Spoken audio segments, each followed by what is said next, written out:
محرم اور منصب میں بہت دن میں اپنی مقبول تعلیم کے ساتھ انہوں اپنی صحیح کلام سے بھرپور تعلیم کے ساتھ رکھو. اعوذ باللہ من الشیطان الرجیم بسم اللہ الرحمن الرحیم. سٹیج پہ بیٹھے ہوئے معززین طلبہ لیڈرز جعفر فیصل بھائی نامل یونیورسٹی کے اسٹوڈنٹ کونسل کو ایڈ کرتے ہیں. کیفوری صاحب پی ایس ایف کے زیبس کے پریزیڈنٹ ہیں اور بٹو صاحب جو نمل کے پی ایس ایف کے پریزیڈنٹ ہیں. تنویر حسین بہت خوبصورت لہجے کے شاعر اور نیازی صاحب خاص کر آج یہ جو یہ ایونٹ ہے اسرار بھائی اور اس کی پوری ٹیم. میں سب سے پہلے مبارکباد دیتا ہوں کہ آپ نے ایک کاروباری انیشیٹو لیا اور اپنے پاؤں پہ کھڑے ہونے کا پہلا سٹیپ اٹھایا اور اس کے ساتھ ساتھ میں آج گلگت بلتستان کی جشن آزادی کا جو مبارکباد ہے جو خاص کر میرے سامنے بیٹھے ہوئے ہیں آپ سب کو میں 78واں یوم آزادی گلگت بلتستان کے مبارکباد پیش کرتا ہوں. اور میرے یہ دوست سامنے جو بیٹھے ہیں جتنے بھی ایکٹیوسٹ ہیں آپ سب کو میرا سلام ہو. مختصر بات کر کے آپ سے اجازت چاہتا ہوں کیونکہ یہ جو فورم ہے یہ آج ایک کمپنی ٹورزم کمپنی کی لانچنگ ہے اور ایک نوجوان اٹھا اس نے سوچا کہ میں اپنے پاؤں پہ کھڑا ہونا چاہتا ہوں. میں یقین سے کہتا ہوں کہ آپ اگر یہ سوچ اپنے اندر پیدا کر لیتے ہیں کہ اپنے پاؤں پہ کس طرح کھڑا ہو سکتا ہے اور پہلا سٹیپ بھی آپ اٹھاتے ہیں تو دنیا میں اس سے بڑی کامیابی کہیں نہیں ہو سکتی ہے. اور دنیا میں تمام جنگیں اس بات کے اوپر ہیں کہ آپ کس طرح معاشی طور پر استحکام پائیں اور اپنے پاؤں پہ کس طرح آپ کھڑا ہو سکیں.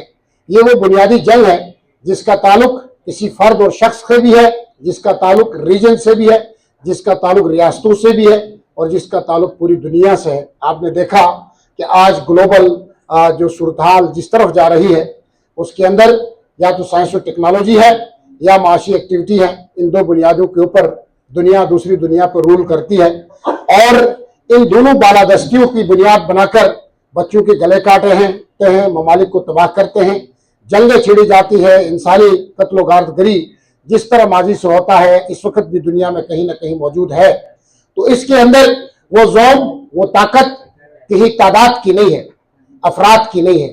اگر وہ جنگ تعداد کی ہوتی, اگر وہ جنگ اکثریت کی ہوتی, اگر وہ جنگ کسی تعدادی فگر کا ہوتا تو میں سمجھتا ہوں کہ آج کے اسرائیل پوری دنیا کے اوپر رول کرنے کی کوشش نہ کرتا. چند لاکھ لوگ اربوں انسانوں کے لیے ایک چیلنج بنے ہوئے ہیں, عذاب بنے ہوئے ہیں. وہ کس بنیاد پہ ہیں؟ یا تو وہ معاشی بنیاد پہ ہیں یا وہ سائنس و ٹیکنالوجی کی بنیاد پہ ہیں. دنیا کی جتنی بڑی کمپنیاں ہیں ان کا تعلق ان سے ہے, جوس سے ہے اور اس سے وہ تعلق رکھتے ہیں.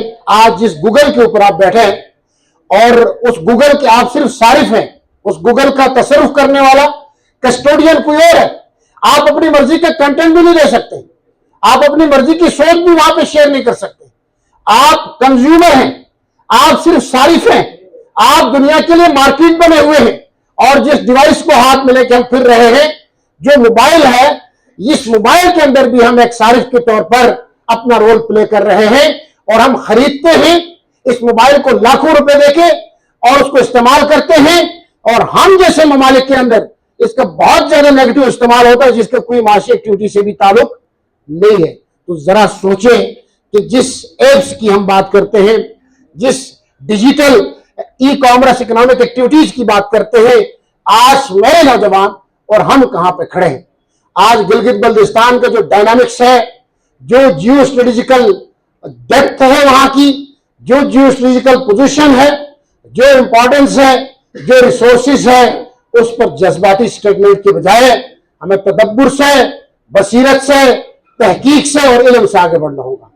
اگر ہم جذباتی سٹیٹمنٹ کے ذریعے بغیر ریسرچ کے بات کرتے جائیں گے تو اپنا نقصان کریں گے اور مزید بھی کریں گے. اس علاقے کی اہمیت کو سمجھے جو دو گلوبل پاورز ہیں اور جو دو گلوبل الائنسز ہیں, اس الائنسز کے اندر گلگت بلتستان کی امپورٹنس مرکزی حیثیت رکھتا ہے. ایک الائنس جس کو چائنا لیڈ کر رہا ہے, دوسرا الائنس جس کو یو ایس اے اور اس کی جو الائن طاقتیں ہیں وہ لیڈ کرتی. ایسے ماحول کے اندر آپ جس خطے کے سنگم پہ ہیں اس کا تعلق ایک بہت پاور کے ساتھ جڑا ہوا ہے. اگر آج آپ اپنی اہمیت کو نہیں سمجھتے, آپ اپنے خطے کے ڈائنامکس کو نہیں سمجھتے, تو یہ کل کا آنے والا بچہ نہیں سمجھ سکتا. آپ یونیورسٹیز کے اندر پڑھتے ہیں, اس بنیاد پہ پڑھتے ہیں کہ آپ نے صرف ڈگری لے کے جانا ہے, کہ کیا اس بنیاد پہ پڑھتے ہیں کہ اس ڈگری کے ساتھ گلگت بلتستان کی ہسٹری, وہاں کا ڈائنامکس, وہاں کا گلوبل ریجنل کنفلکٹ, وہاں کے ریسورسز, وہاں کے میگا منصوبے, وہاں کی ترقی, وہاں کا ڈیموکریسی پروسیس, ڈیموکریٹک پروسیس, وہاں کا جو سیاسی عمل ہے, اس کے اندر اپنے آپ کو کہاں پہ دیکھتے ہیں؟ یہ وہ بنیادی سوال ہے جس کے لیے آپ سب نے دماغ کھول کے, دل کی وسعت کو بڑھا کے آپ نے سوچنا ہے, اور ایک ایسی فضا پیدا کرنی ہے, ایک ایسا ماحول کریٹ کرنا ہے کہ جس کے اندر مکالمہ ہو, جس کے اندر ڈائلاگ ہو, جس کے اندر گفتگو ہو, جس کے اندر بات چیت ہو, جس کے اندر آرگومنٹ ہو, جس کے اندر لوجک ہو, جس کے اندر ایک ریشنل اور آپ کی عقلی بنیاد ہو. آپ تب آگے جا سکتے ہیں. آج جو ڈائیورسٹیز ہے وہاں, بدقسمتی یہ ہے کہ ہم نے آج تک ان ڈائیورسٹیز کو اپرچونٹیز میں نہیں بدل سکے. کیوں نہیں بدل سکے؟ کیونکہ ہمارے پرسنل ویکنیسز آج بھی ہیں, کل بھی تھے اور رہیں گے. ہمارے مسائل ہیں وہ جو تنوع ہے وہاں کے ماحول میں, وہ جو سیکٹرین ڈائیورسٹی ہے, ریجنل ڈائیورسٹی ہے, لنگوسٹک ڈائیورسٹی ہے, اس کو ہم نے مواقع میں نہیں بدل سکے, اپرچونٹیز نہیں دے سکے. اس بنیاد کی وجہ سے دو فالٹ لائنز, جس پر پہلے بات کیا میرے دوست نے کہ وہ وہاں پہ اس کی کوکھ سے جنم لیتے ہیں, اور ان فالٹ لائنز کے اندر کوئی چھیڑتا ہے, ان فالٹ لائنز کے ساتھ پرووک کرنے کی کوشش کرتا ہے, تو ہم جلدی پرووک ہو جاتے ہیں اور آپس میں لڑنا شروع کرتے ہیں. چھوٹی چھوٹی بنیادوں پہ ہم نے گلے کاٹے. 1970 سے لے کر آج تک گلگت بلتستان میں 1400 لوگوں کو فرقے کے نام پہ مارا گیا. دنیا کی کسی بھی آبادی پہ اتنا تناسب موجود نہیں ہے کہ کسی فرقے کے بنیاد پہ اتنے لوگوں کو مارا گیا چھوٹی آبادی کے. ہم نے ایک دوسروں کو مارا, ہم نے ایک دوسروں کے رستے روکے, ہم نے ایک دوسروں کی سڑکیں بند کیے, ہم نے ایک دوسروں کے لیے زندگی اجیرن کر دی, اور جب بھی مشکل وقت آیا ہم اپنے فرقے کے ساتھ کھڑے رہے. ہم اپنے فرقے کے اس آدمی کو بھی ڈیفینڈ کیا جو دہشت گرد تھے, چاہے وہ ماضی میں تھے چاہے وہ آج. ہمیں اس بات پر بات کرنے کی ضرورت ہے کہ کیا چلاس کے شاعر ریشم کے اوپر, کیکیت کے اوپر مظلوم انسانوں کے لاشیں گرانے والا دہشت گرد نہیں ہوتا؟ کیا گلگت کے اندر قاضی نثار پر اٹمپٹ کرنے والا دہشت گرد نہیں ہو سکتا؟ میں آج آپ سے یہ بات کھول کے کہنا چاہتا ہوں کہ ہمیں امن کو پریویل کرنے کے لیے, چاہے وہ ایجنڈا امن کا آغا راحت صاحب کا ہے تو اس کے پیچھے کھڑا ہوں گا میں, اگر وہ ایجنڈا قاضی نثار کا ہے تو میں اس کے پیچھے کھڑا ہوں گا. میں اس کے ساتھ کھڑا ہونا, یہ منافقت, یہ طرز منافقت نے گلگت بلتستان کو تباہ کر دیا ہے. اور آج ہم کہتے ہیں ہمیں لڑایا جا رہا ہے. آپ کو کوئی نہیں لڑاتا ہے, آپ کو کوئی تباہ برباد نہیں کرتا ہے. اگر آپ کو کوئی لڑاتا ہے, میں کہتا ہوں, میں جس علاقے سے تعلق رکھتا ہوں چلاس سے, میں کتنی دفعہ امام بارگاہ گیا, کتنی دفعہ ادھر جا کے نمازیں پڑھی, میں کتنی دفعہ جماعت خانہ گیا, کتنی دفعہ ادھر جا کے نمازیں پڑھی, میں کتنی دفعہ عاشورہ کی جلوس میں گیا. ذرا سوچیں کہ کیا ہم ایک دوسروں کی خوشیوں میں, ایک دوسروں کے مقدسات کے احترام میں, ایک دوسروں کی ایکٹیویٹیز میں پارٹیسپیٹ کرتے ہیں, لارجر انٹرسٹ میں بھی کرتے ہیں. ہمارے ادارے, ہمارے ہسپتال, ہمارے تعصبات, ہمارے جو تقسیم ہے وہ پوری طاقت سے گلگت بلتستان میں موجود ہے. اور ہم کہتے ہیں کہ اس نے لڑایا تھا, اس نے لڑایا تھا, اس نے لڑایا تھا. میرے دوستو, یہ سیکٹرین جو کنفلکٹ ہے, یہ میرا اوریجنل نہیں ہے, میرے جینز میں نہیں ہے, آپ کے جینز میں نہیں ہے. یہ انجیکٹ ضرور کی گئی ہے, لیکن اس کو حل کرنا میرا اور تیرا کام, اس پر بیٹھنا میرا اور تیرا کام. اس پر بیٹھ کر گلگت بلتستان کی فضا کو پرامن بنانے کے لیے ہم نے ڈیجیٹل میڈیا کا بھی مثبت استعمال کرنا ہے اور اپنے اکابر کا بھی قدر کرنا ہے. آج گلگت بلتستان کے اندر دو مذہبی لیڈرشپ, آغا راحت صاحب اور قاضی نثار صاحب, وہ سب کے لیے معتبر اور مقدس ہونا چاہیے, کیونکہ ان کے پیچھے لوگ فالو کرتے ہیں. ہمیں ڈیجیٹل میڈیا کے اندر, سوشل میڈیا کے اندر ان کے ذات پر کیچڑ اچھالنے سے گریز کرنا چاہیے. ہمیں اس ماحول کو خراب نہیں کرنا چاہیے. ہمیں اپنے مقدسات کی, جو بھی جس کا مقدس ہے, میں اگر خدا کو نہیں مانتا تو میں انڈیویجولی خدا کو نہیں مانتا, تو آپ تو نہیں روک سکتے. آپ نہیں مانتے, میں بھی نہیں روک سکتا. آپ جس کو نہیں مانتے ہیں, آپ دلوں میں گالیاں دے کے چلے جائیں, لیکن یہ اجازت آپ کو نہیں ہے کہ چوک چوراہے پہ جا کے گلی کوچے پہ جا کے آپ اس پہ تقریریں جاڑ دیں، کیا کسی دوسرے طبقے کی دل آزاری نہیں ہوگی؟ کیا کسی دوسرے کو تکلیف نہیں پہنچے گی؟ اور اسی طرح وہاں پہ مسلکی جو اپنے دین میں ہے لوگوں کے، جو ان کے ساتھ ان کا ایمان جڑا ہوا ہے، چاہے جس بھی فرقے کا ہے، وہ اس کو اپنے ایمان کا حصہ سمجھتا ہے، آپ اس دن کا احترام میں کھڑے ہو جائیں، آپ کا عقیدہ نہیں بھی ہو سکتا، لیکن آپ لارجر انٹرسٹ میں گلگت بلتستان کے امن کے لیے ان مذہبی جو تہوار ہیں ان کے ساتھ آپ یکجہتی کریں۔ آپ کو 5 منٹ میں کھڑے ہونے میں کوئی مسئلہ نہیں ہوتا ہے، آپ کا عقیدہ تباہ نہیں ہوتا ہے اس سے۔ اور آج آپ جس علاقے میں پیدا ہوئے ہیں، کیا آپ نے اللہ تعالیٰ سے درخواست کی تھی کہ مجھے نگر میں پیدا کریں، مجھے چلاش میں پیدا کریں، مجھے بلتستان میں پیدا کریں؟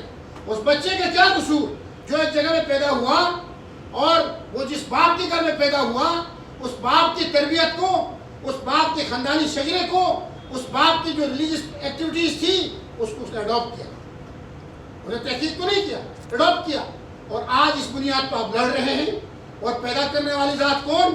اور دنیا کے سارے انسانوں کے خالق و مالک رب کریم ہے جس نے آپ سب کو پیدا کیا۔ آپ آج ان بنیادوں پہ آپ کا اختلاف ہو سکتا ہے، یہ قیامت سے ہے، نبی کے دور سے ہے۔ آپ بڑے بڑے اکابر کے اندر ماضی میں اختلافات رہے ہیں، جھگڑے رہے، ان جھگڑوں کو کتاب تک رہنے دیں، ان جھگڑوں کو مسجد تک رہنے دیں، ان جھگڑوں کا ڈسکس آپ مسجدوں میں کریں، ان جھگڑوں کا ڈسکس کتابوں میں پڑھیں، آپ خود کوئی فیصلے پہ پہنچیں۔ لیکن یہ حق آپ کو نہیں ہے کسی کو بھی کہ آپ چوک چوراہے پہ نکلیں، آپ سوشل میڈیا کے میڈیم اور ڈیوائس کے اوپر جائیں اور ایک دوسرے کے مقدسات کی توہین کرنا شروع کریں۔ یہ دنیا کا کوئی قانون بھی اجازت نہیں دیتا، گلگت بلتستان کا سماج بھی اجازت نہیں دیتا، اور میں سمجھتا ہوں کہ اگر ہم یہ کرتے رہیں گے، ہمیں اپنے صفوں میں جو شرپسند ہیں ان کو نہیں چھپانا چاہیے، چاہے جس کا تعلق کسی بھی گلگت بلتستان کے ڈسٹرکٹ سے ہو، چاہے جس کا تعلق کسی بھی فرقے سے ہو، چاہے جس کا تعلق کسی بھی علاقے سے ہو۔ اگر ہم نے ان کو سپورٹ کرنے کی کوشش کی، اگر ہم ان کی سہولت کاری کرنے کی کوشش کی، اگر ہم ان کے ساتھ تعاون کرتے رہے، تو یاد رکھیں نہ قومیں بنتی ہیں، نہ ترقی ہوتی ہے، نہ پروگریس ہوتا ہے، نہ آپ ایکسل کر سکتے ہیں۔ وہ علاقہ تباہی کی دہانے پہ کھڑا ہوگا اور آپ کی آنے والی نسلیں کبھی آپ کو معاف نہیں کریں۔ اور آج سے فیصلہ کریں کہ ہمارے آبا و اجداد نے 47 میں جس طرح گلگت کو اپنی مدد آپ ریوولٹ کیا تھا، ہمارے جو جنرل ہیروز ہیں کرنل حسن خان، شاہ خان، بابر خان، صفی اللہ بیگ، بختاور، یہ وہ بنیادی ہمارے ہیروز ہیں۔ آج کے دن ہم ان کو سلوٹ پیش کرتے ہیں کہ جنہوں نے اپنی طاقتور طاقت کو ڈوگرا رجیم کو شکست فاش دے کر اس خطے کو آزاد کیا اور ایک آئیڈیالوجیکل کمٹمنٹ کے اوپر کیا، لا الہ الا اللہ کی بنیاد پر کیا اور انیکسیشن کا فیصلہ کیا۔ آج ہمیں اس بات پہ ضرور ہمیں شکوہ ہے، شکایت ہے، اور وہ جنگ لڑ رہے ہیں پولیٹیکل لوگ ہمیشہ سے، پالیسیز بن رہی ہیں، ریفارمز کمیٹیاں بنتی ہیں، ایک پولیٹیکل ایوولوشن سے گلگت بلتستان گزرا ہے۔ 47 سے آج تک جو انتظامی پروونس بنا ہے اس کے پیچھے قربانیاں بھی ہیں، لوگوں کی آوازیں بھی ہیں، لوگوں کی سیکریفائسز بھی ہیں، اور ایک ایوولوشن پروسیس بھی ہے۔ اور میں پر امید ہوں گلگت بلتستان کی آنے والی نسل سے کہ کل کا گلگت بلتستان انٹیگریٹڈ بھی ہوگا، کنسٹیٹیوشنل بھی ہوگا، اور تمام فریم ورک کے اندر نظر آئے گا۔ یہ پاکستان کا شیر رگ ہے، گلگت بلتستان پاکستان کا شیر رگ ہے۔ وہاں کے لوگوں نے ہر جنگ میں، ہر فیلڈ میں اس ملک کے دفاع کے لیے جانے بھی دی ہے اور آواز بھی ہے۔ آج دیکھیں ایک پاپولر آواز وہاں پہ انٹیگریشن کا ہے۔ تو میں یہ سمجھتا ہوں کہ ہمیں اپنے مسائل دور کرنے کی ضرورت ہے، اور ہم ان تعصبات سے خدا رہے ہیں۔ آپ یونیورسٹیز میں پڑھتے ہیں، آپ کا ڈبیٹ یہ نہیں ہونا چاہیے، اس کا تعلق ادھر سے نہیں تھا، ادھر سے نہیں تھا، آپ ڈبیٹ پہ نہ جائیں۔ آپ اس ڈبیٹ پہ جائیں کہ یار ظالم کون ہے، کہ آج کا ظلم نہیں ہے، گلگت کا کل کا واقعہ پہلا نہیں ہے، یہ 47 سے آج تک ہوا ہے۔ سڑکوں پہ، شہروں پہ مارے گئے ہیں، چوک چوراہوں میں گمنام لوگ جن کا خون ہمیں پکار رہا ہے آج بھی، جن کی نسلوں کے اندر ریونج کا جذبہ ہے، اس ریونج کے جذبے کو ختم کرنا ہوگا۔ آپ نے جگہ جگہ مارا ہے، پہلے بھی نہیں ہوا، آغا ضیاءالدین پہ اٹمپٹ ہوا، ماضی میں بڑے اکابر پہ بھی ہوا، یہ آج کا نہیں ہے، ہر دور میں ہوا ہے، لیکن ہر دور میں ہم نے فیسلیٹیشن کیا۔ ہمارا کردار کیا رہا؟ سہولت کاری سے بڑھ کے رہا؟ تو مجھے ذرا بتائیں۔ ہم نے اپنے طبقے کو ہر دور میں سافٹ کارنر کے طور پر ان کو دیکھنے کی کوشش کی ہے، ہم نے گلگت بلتستان کو سافٹ کارنر کے طور پر دیکھنا چاہیے. اور میں آج اس ڈیوائس سے اس پلیٹ فارم سے مطالبہ کرتا ہوں, صرف کل کا واقعہ نہیں, 1947 سے آج تک جس مظلوم کے ساتھ جبر ہوا ہے ان پر انویسٹیگیشن کریں اور جو ممکن ہو ان کلپرٹس کو نکالیں اور ان پر سزائیں دیں. یہ ایک واقعے کا نہیں ہے. آئیے اٹھیں, فیصلہ کریں. وہ خطہ آپ نے بچانا ہے, کوئی باہر سے آ کے نہیں بچا سکتا. فیصلہ کریں آج سے اس خطے کے تعمیر و ترقی میں آپ نے اپنا پسینہ کرنا ہے, کنٹریبیوٹ کرنا ہے گلگت بلتستان. تو اٹھیں. اسی طرح جو آپ یہاں پہ بیٹھے ہیں, آپ گلگت میں جا کے بیٹھے ہیں, ہنزا میں جا کے بیٹھے ہیں, نگر میں جا کے بیٹھے ہیں, آپ یوتھ کی ایکسچینج پروگرام ہو, آپ آپس میں ایک دوسروں کو سمجھیں اور ایک دوسروں کو صرف اس بنیاد پہ دیکھیں کہ اللہ تعالیٰ کی بنائی ہوئی مخلوق ہے. مسلمان یا پھر کہ بہت بات کی بات ہے. دنیا کے ترقی یافتہ ممالک کے اندر کتنے مذاہب آپس میں رہتے ہیں, یہاں تو مذہب کا بھی جھگڑا نہیں. کتنے مذاہب افہام و تفہیم سے رہتے ہیں, بھائی چارے سے رہتے ہیں. تو اس دفعہ مجھے اندر ایک چنگاری گلگت بلتستان کے نوجوانوں میں پہلے سے بڑھ کے نظر آئی. اس لیے مجھے خوشی بھی ہوئی کہ گلگت بلتستان کی یوتھ نے جس طرح رسپانسبل کردار ادا کیا, جس طرح پازیٹیو کردار ادا کیا, جس طرح پروپیگنڈا مہم کو شکست دی اپنے اپنے صفوں میں, جس طرح سازشی عناصر کو روکنے کی کوشش کی. میں سمجھتا ہوں کہ یہ جو شعور کی انگڑائی ہے یہ 2025 کے بعد میں گلگت بلتستان میں دیکھ رہا ہوں. اور چند سال بعد اس شعور کی پختگی کے بعد یقیناً گلگت بلتستان دنیا کا وہ خطہ بنے گا جہاں پہ پوری دنیا کھینچے چلے بھی آئے گی, پروگریس بھی ہوگا, ترقی بھی ہوگی. اور یاد رکھیں, آج ایک اور آخری بات کر کے جا رہا ہوں, گلگت بلتستان کے منرلز کے کسٹوڈین آپ, گلگت بلتستان کے معدنیات, وسائل, ہائیڈرو, پانی کے کسٹوڈین آپ ہیں. اس غلط فہمی میں آپ نہ رہیں کہ آپ آگے کوئی آپ کے معدنیات پہ قبضہ کرے, کوئی آپ کے زمینوں پہ. یہ ہو نہیں سکتا, یہ ممکن ہی نہیں ہے. ایک کنسٹیٹیوشن ہے, ایک پالیسی ہے, اس پالیسی کے اندر 60% جو پبلک ہے اس کی اوپینین وہاں پہ ضروری ہے, اس کا انٹیگریٹ ہونا ضروری ہے. میرے پاس ڈپوزٹ ہے میرے علاقے میں, اگر کسی مائن کا اس ڈپوزٹ پہ کسی لیز والے کو کام کرنے کے لیے میری اس آبادی کا 60% لوگوں کا ایگری ہونا ضروری ہے. ایسے آ کے نہیں آ سکتا کوئی اندازن آپ کی بستی میں مجھے پتھر لے کے جائے. ایسے کوئی نہیں کر سکتا دنیا کی کوئی طاقت. ان پراپیگنڈوں سے باہر نکلیں. آپ اسٹوڈنٹ ہیں, آپ ریسرچر ہیں, آپ پی جی, ایم فل اور ایم ایس پی ایس کر رہے ہیں, تو آپ جی بی کی منرلز پہ ریسرچ کریں, کون سا ڈپوزٹ کہاں پہ ہے. آپ آن لائن اپلائی کریں, آپ وہاں کے اسٹاک ہولڈر بنیں, آپ لیزز لے لیں, آپ انویسٹرز باہر سے خود لے کے آئیں. یہ کس نے آپ کو روکا ہے؟ لیکن ہم کیا کرتے ہیں, ہم صرف بات کرتے ہیں. آج بھی یونیورسٹیز کے اندر جا کے دیکھیں, آپ پوچھیں کہ جی بی میں منرل ڈپوزٹ کتنا ہے, پانی کا پوٹینشیل کتنا ہے, ہم کس سے کیا کر سکتے ہیں, تو آپ کو خاطر خواہ جواب نہیں دیں. کچھ لوگ ہوں گے جن کے پاس تحقیق ہے, لیکن ہمیں ان وسائل کی یوٹیلائزیشن کی بہتری کے لیے آپ نے آرگومنٹ اپنے پاس رکھنا ہوگا. اور یاد رکھیں کہ دنیا میں وہ قومیں جنگیں جیتتی ہیں ہتھیار کے بغیر جن کا دلیل اسٹرانگ ہوتا ہے, جن کو لاجک اور آرگومنٹ اسٹرانگ. آپ لاجک پہ آئیں, آرگومنٹ پہ آئیں, دلیل پہ آئیں اور مکالمہ کریں, گفتگو کریں, ڈسکورس کریں اچھا سا, تب جا کے آپ مسائل کا حل وہاں پہ. جس طرح آپ پولیٹیکل رجیم کو گالیاں دیتے ہیں, جو پولیٹیکل لوگ ہیں ان پر آپ جس طرح کی فکریں سوشل میڈیا پہ ہم دیکھتے ہیں, کیا وہ پولیٹیکل لوگ کہاں سے آئے؟